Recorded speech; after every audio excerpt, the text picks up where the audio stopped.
እሳት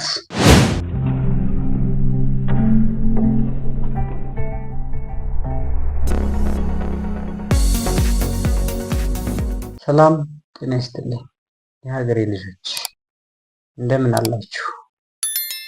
እንደሚታወቀው በህይወት ስንኖር ብዙ ፈተናዎችና ውጣ ውረዶች ያጋጥሙናል።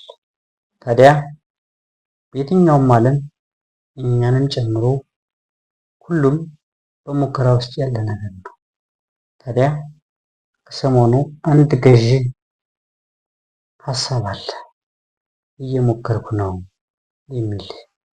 ታዲያ በዚህ ጉዳይ ከራስ ቤተሰብ የመጣልኝን አንድ ሁለት ሶስት ጥያቄዎችን አስመልክቼ እኔም ምን እየሞከርኩ ነው፣ እንዴት እየሞከርኩ ነው የሚለውን ጥያቄ ላቀረቡልኝ እና በዛ ዙሪያ ሀሳብ አስተያየት ለሚሰጡ ሰዎች እኔም ሀሳቤን ሼር አደርጋለሁ ማለት ነው። ስለዚህ እናንተም እስከ መጨረሻው ተከታተሉ።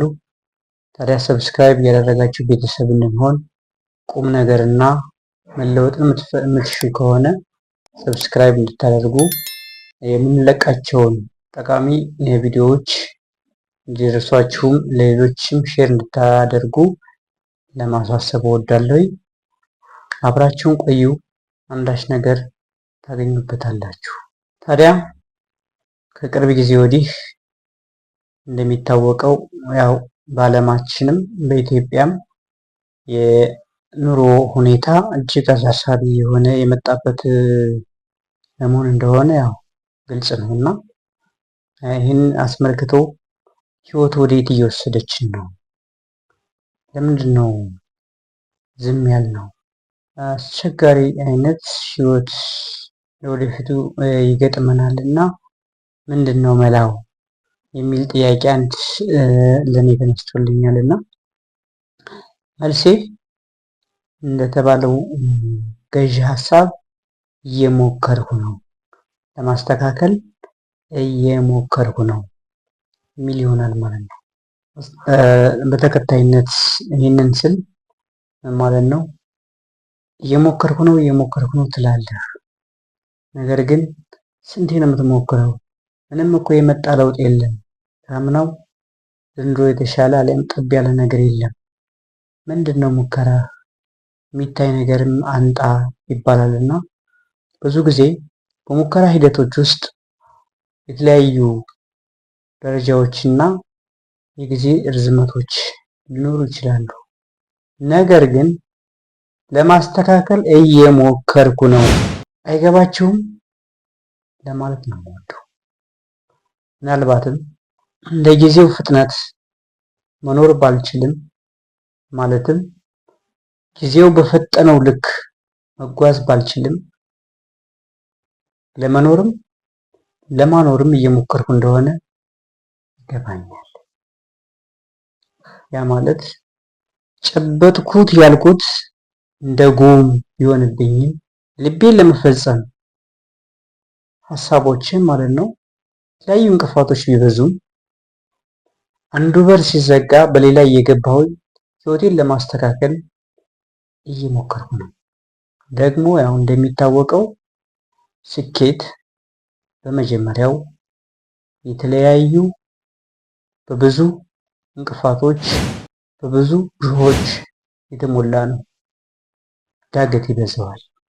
ዳገት ታዲያሳ ተደናቅፌ እንዳልቀር ለመስፈንጠር እየሞከርኩ ነው የሚለውን ገዢ ሀሳብ ለማስተላለፍ እወዳለሁ። ምናልባትም ሙከራዎች ፍሬ ያላፈሩ ከመሰለን በእያንዳንዱ ሙከራዎች ውስጥ የምንማረው የምንይዘው አንዳች ነገር አለ። ስለዚህ መሞከርን አንጥላ፣ ተስፋ መቁረጥም አያስፈልግም። ነገር ግን ሰዎች የኛ ሙከራ እንዲገባቸው የሆነ ጊዜ ለውጥን ማሳየት ግድ ይለናል ማለት ነው። አሁን እንደኔ ከጠየቃችሁኝ እሳት ላይ ነኝ። እሳት ግን ነጥሬ ለመውጣት እየሞከርኩ ነው። ማንም ያንተን ሙከራ ያንተን ጥረት በመጀመሪያ የሚያውቅልህ የለም። ስኬትህን ነው ብዙዎች የሚመለከቱት እንጂ ያንተን ልፋት በየት ወጣህ፣ በየት አለፍክ፣ ምን ሞከርህ፣ ምን ተሳካልህ፣ ምን እያደረግክ ነው የሚለውን ማንም ሰው ሊረዳህ ወይንም ሊያውቅልህ አይችልም። ያንንም ልጠብቅ አይገባም ማለት ነው። ነገር ግን እኔ እየሞከርኩ ነው የሚለውን ጭብጥ ስለገዛሁትና የሁሉንም ሀሳቤን የሚገልጽልኝ ስለሆነ ይህንን በዚህ አጋጣሚ ጥያቄ ለሚያነሳልኝ አካል ለመመለስ ስለተገደድኩኝ ጭምር ነው። ማንም ሰው መሞከር ስላለበት ማለት ነው። ስለዚህ በእያንዳንዱ የህይወት መስመር ውስጥ ማንም እየሞከረ ስለሆነ እኔም ምንም እንኳ እሳት ላይም ብሆን እሳቱ እንዳያቀልጠኝ አቅልጦም እንዳያስቀረኝ ነጥሬ ለመውጣት እየሞከርኩ ነው። አዎ እየሞከርኩ ነው። እናሳ በማስከተል ውጭ ሀገር ለምን አትሄድም? ውጭ ሀገር ብትሄድ የእኛንም የቤተሰቦችህንም ኑሮ የመቀየር አቅም አለ። እሱ ብቻም አይደለም፣ ውጭ ሀገር የመሄድ ብዙ ኦፖርቹኒቲዎችን አሉህ። ነገር ግን እሱ ሲነሳ ፊትህንም ታዞራለህ፣ አሊያም የሀሳቡ ደጋፊ ከመሆን ይልቅ የሚል ሀሳብ መጥቶልኛል እና ውጭ ሀገርን ሳስብ አንድ ነገር ነው ትዝ የሚለኝ። ማለት ውጭ ሀገር ማንኛውም ሰው የሚሄደው ወይንም ልንሄድ ስናስብ የተሰጠንን ሁሉንም ስራ ለመስራት ራሳችንን አዘጋጅተን ነው የምንሄደው አይደል? ስለዚህ በዛ ልክ ሀገራችን ውስጥ ያሉትን ማንኛውንም ስራ ለመስራት ራሳችንን አዘጋጅተን ይሆን የሚለው ሌላ ውስጤ ላይ የሚፈጥረው ጥያቄ አለብኝ።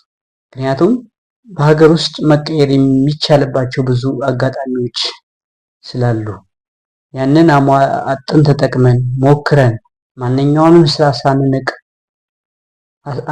ሞክረናቸው አቅተውን ወይንም አልሳካልን ብሎ ነው ወደ ውጭ አሰብነው? ወይንስ ውጭ ሁልጊዜም ውጭ አእምሯችን ስናሳስበው ይሳካል የሚል ግምትን ብቻ ስለያዝ? በነገራችን ላይ ስኬት ከራስ ነው የሚጀምረው፣ ከውስጥ የሚሰራውም ከራስ ነው።